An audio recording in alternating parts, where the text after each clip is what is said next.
Благодарам.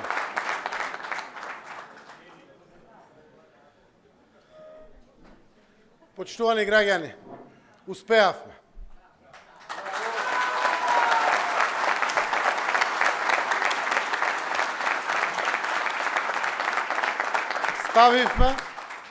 Ставивме уште еден темел на неселективна правда и на правосудство кое гарантира одговорност и казнивост за секој кој што го прекршил законот.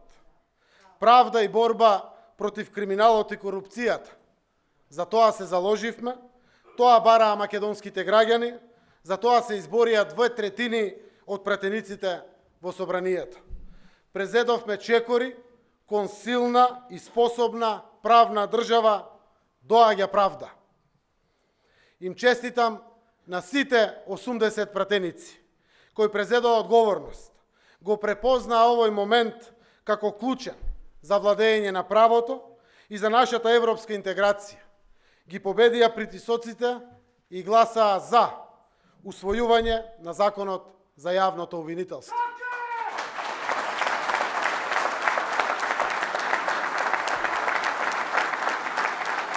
Почитувани, денес огромното мнозинство во парламентот постигна историска победа врз криминалните структури на ВМРО-ДПМН. Денес желбата за правда ја победи желбата за крадење пари. Со овој закон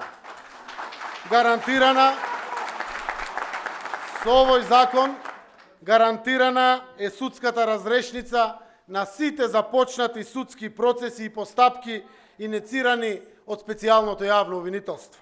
Сите предмети ќе имаат правна разрешница врз основа на фер и транспарентни постапки. На обвинетите ќе им се суди врз база на докази кои беа обезбедени низ долги постапки, за што основни индиции беа прислушуваните разговори, односно бомбите. Нема скриена амнестија за никого, ниту за стари, ниту за нови случаи. Секој што го прекршил законот ќе се соочи со одговорноста. Секој што допрва ќе го прекрши законот, ќе се соочи со одговорноста.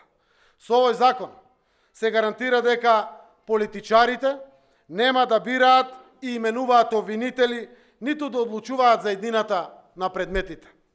Тефтерчињата со кои се рушеше правдата ќе останат да сведочат за едно време на неправда, време на заробена држава и криминална власт.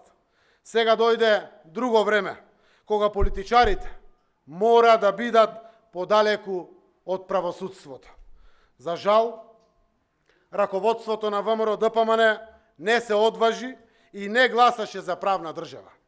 ВМРО-ДПМН не гласаше ниту за европска иднина. Тие се единствените што се противеа на овој чекор кон правдата. Тоа јасно покажува дека во ВМРО-ДПМН ништо не се променило.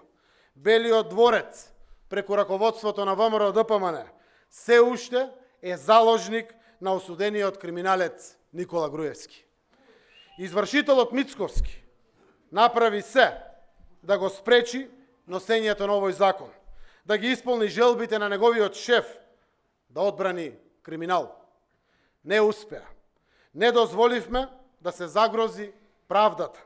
Не дозволивме да се загрози европската иднина на земјата. Тие чекор назад, ние 3 чекори напред. Напред кон изградба на способна држава, држава по европски правила и стандарди. Овој чекор напред е јасен сигнал дека ние не запираме со реформите. Разумно, посветено и одговорно праќаме јасна порака и силен аргумент колку ни е важна европската иднина на нашата земја. Ние продолжуваме, но сега и Европската Унија е на потек. Европската Унија мора да го види и препознае овој нов балкански потенцијал. Нашата земја е земја која своите обврски ги исполнува и ги реализира. почитувани граѓани на Европската Унија, почитувани Европска комисија, почитувани лидери на земјите членки на Европската Унија. Ние нашите ветувања ги исполнуваме. Време е и Европската Унија да го исполни своето ветување. Одлука за почеток на преговорите. Јас верувам дека Северна Македонија и Европската Унија се подготвени за следниот чекор. Почитувани граѓани, реформата во судството мора да продолжи. Со крената глава стојам пред вас и барам нов, чист мандат. Правосудството да го прочистиме од нечестните суди и обвинители, за честните и професионалните непречено да можат да ги употребат системските решенија кон правдата. Заедно ќе продолжиме напред со одлучни чекори за вистинска и неселективна правда, за европска перспектива, но и одговорност за сите кои ги прекршиле законите, за напредок, развој и членство во НАТО и Европската Унија. Ве повикувам сите, приклучете се во борбата за правда. Денешната победа нека биде мотив заедно да постигнеме многу повеќе. Заедно да чекориме во изградба на правната држава. Затоа ве повикувам сите правдолюбиви луѓе утре, понеделник, во 18 часот, пред Собранието на Република Северна Македонија, да чекориме во името на правдата. Ве повикувам да се приклучите кон маршот Чекориме за правда. Заедно да чекориме од местото каде се изгласа овој толку важен закон, од Собранието до местото каде треба да ги видиме конечните правни разрешници до судот. Се гледаме утре во 18 часот пред Собранието. Чекориме за правда.